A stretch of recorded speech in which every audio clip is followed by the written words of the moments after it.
Donc, bonjour, chers professeurs et collègues, c'est Hassan Rachid. Merci encore une fois d'avoir répondu à notre invitation. Donc, nous arrivons à la troisième partie de notre entretien concernant le retour de terrain.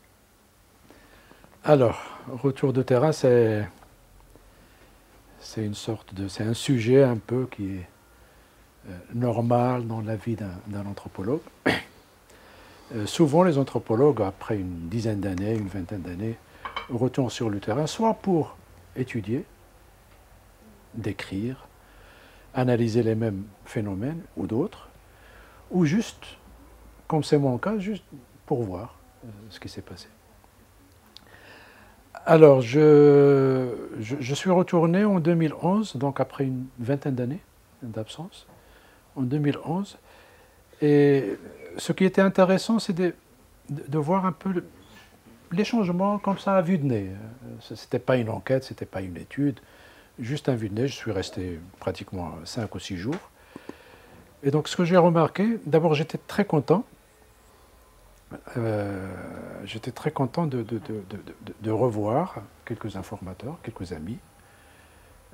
J'ai échangé avec eux les photos, j'ai ramené pas mal de photos.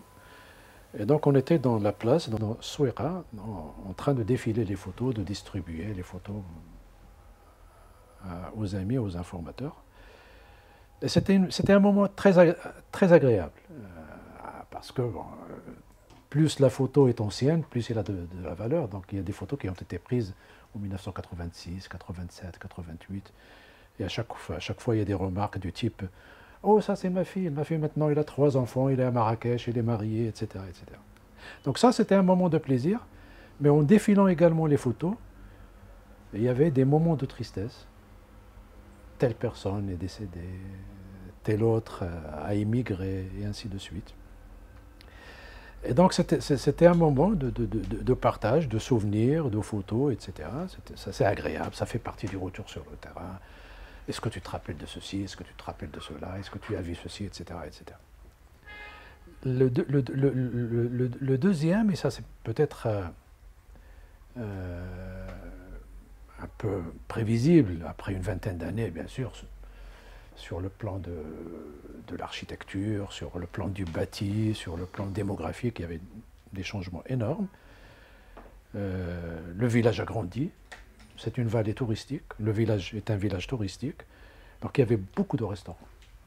Et des restaurants, tu te dis, je suis à Marbella, etc., avec des menus en espagnol, en allemand, en anglais, en français. Et il y avait beaucoup d'hôtels, un hôtel de luxe, et des hôtels, on va dire, modestes, confortables. Et j'étais dans l'un de ces hôtels, et je peux vous dire que le terrain était très confortable par rapport au terrain des années 80. Mhm. C'est-à-dire, bon, tu peux avoir ta petite douche. Plus d'offres. Voilà, il y a plus d'offres, il y a plus de confort, etc. Service. Bon, mais ça, c'est pas vraiment l'essentiel pour moi. L'essentiel, c'est le changement au niveau des informateurs. Parce que c'était une petite enquête sur la solidarité. J'ai voulu un peu, en 5-6 jours, poser des questions sur ce qu'est devenu l'ancienne solidarité autour des rituels, autour de la Tiwizi, etc., etc. Une sorte de soft fieldwork, un terrain très, très léger. Et là, bon, bien sûr, la société civile est là, donc les associations sont là. Il n'y avait pas d'association à l'époque, il y avait une grande association qui s'occupait de la collecte des ordures, qui s'occupait de l'incinération des ordures, et ainsi de suite. Donc c'était un aspect, un peu de la dynamique de ce village. Mais il y avait d'autres petites associations de jeunes. Et là, les jeunes, surtout les jeunes, en tant qu'informateurs, interlocuteurs, peu importe, le rapport à l'information, la manière dont ils essaient de vous convaincre, la manière dont ils essaient de décrire leurs activités, c'est comme si j'étais à Casablanca ou à Marrakech, etc. Donc, il est venu le président de l'association, qui devait avoir, je ne sais pas, 24 ans, 25 ans, et qui a étudié à Casablanca, donc il est revenu. Il a fondé une association, sport, éducation, etc. Et donc il est venu avec son petit ordinateur, son laptop. me montrant les photos, me parlant un langage, bien sûr, parce que quand même c'est bac plus 2 ou bac plus 3, etc. Mais maintenant, il fait partie du paysage. Ce n'est pas comme avant. Je rencontrais des jeunes, mais soit en vacances, ils étudiaient, mais ils ne faisaient pas partie du paysage. Lui, maintenant, il est installé, il a fondé une association, etc. Et donc le retour de ces jeunes était très important. Pas uniquement dans mon village, mais dans d'autres villages. Le retour des jeunes qui animent les associations. Et il va y avoir une sorte de duplication. La jma'a traditionnelle, qui va continuer à être chargée des équipements traditionnels, la mosquée, la terga, les équipements, la terga, sagia, les canaux d'irrigation, les parcours collectifs, et ainsi de suite. Et puis les nouvelles associations qui vont se spécialiser dans des services, on va dire, modernes, pour aller très, très vite. Donc tout ce qui est en rapport avec la santé, avec l'éducation, le sport, comme j'ai dit, la collecte des ordures, etc., et qui dépasse les compétences de l'ancien jma'a. Donc il y avait une sorte de, des fois des complémentarités, des fois c'est l'association qui phagocyte la jma'a, donc la jma'a devient juste un élément dans l'association, etc. Ça, ce type de changement était très important pour moi. Les informateurs sont instruits, dans la majorité des cas, en tout cas ceux qui dirigeaient les associations, parce qu'une bonne partie de mes entretiens étaient avec ce profil, parce que c'est un nouveau type de solidarité qui s'installe. Nouveau discours, un nouveau discours et un nouveau type de solidarité.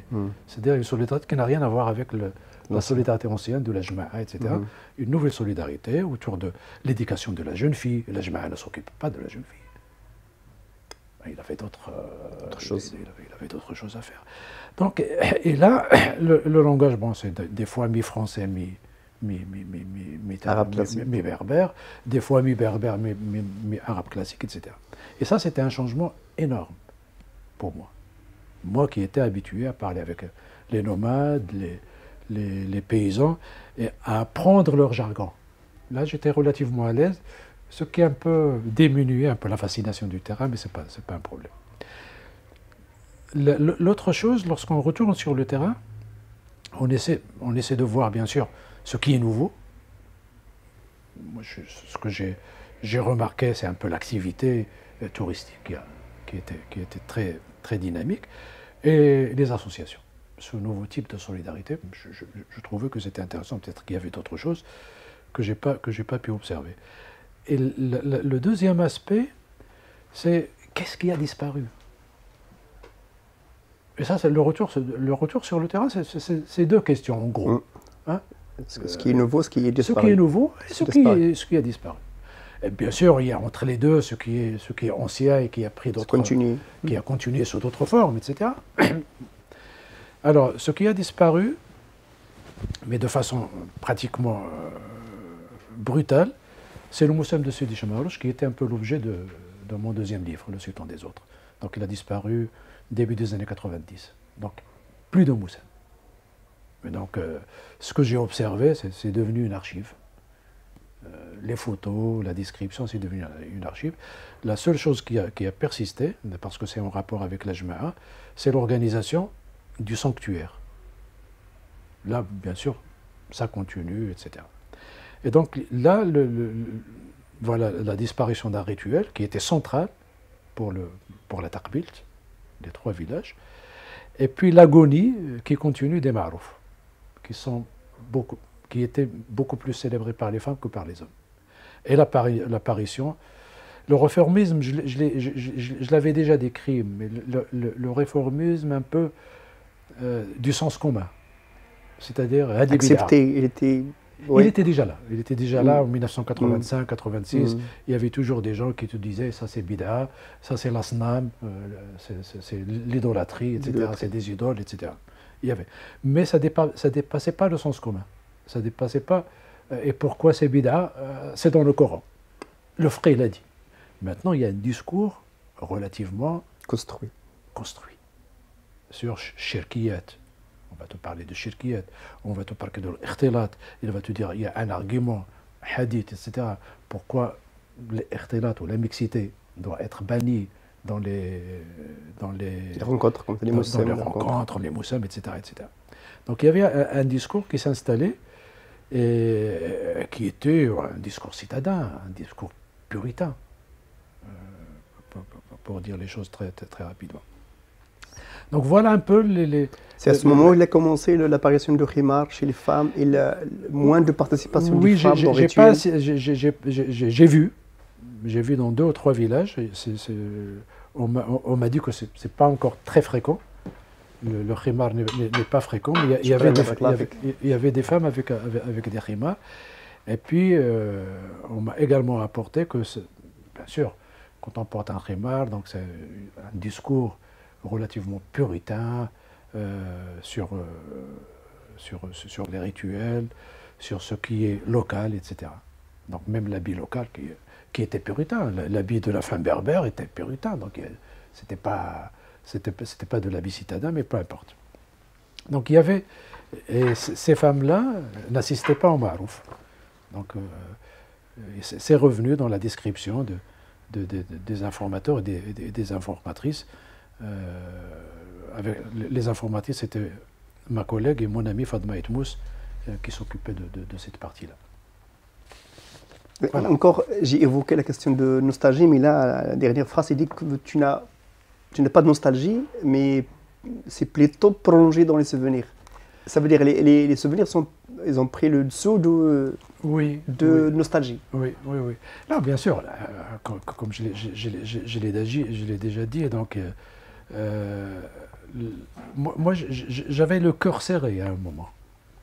Parce que je me rappelais, au risque de me répéter, mais vous pouvez couper par la suite, au risque de me répéter, le terrain était angoissant. Moi, à la limite, pour 5-6 jours, oui, bien sûr, c'était du plaisir de retrouver les gens, etc.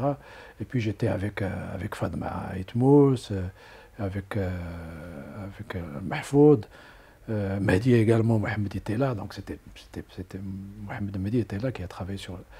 Mais je ne peux pas dire que j'ai de la nostalgie pour le terrain. Je ne le regrette pas. Je l'ai fait et je ne le referai pas. Voilà. D'accord. Très bien.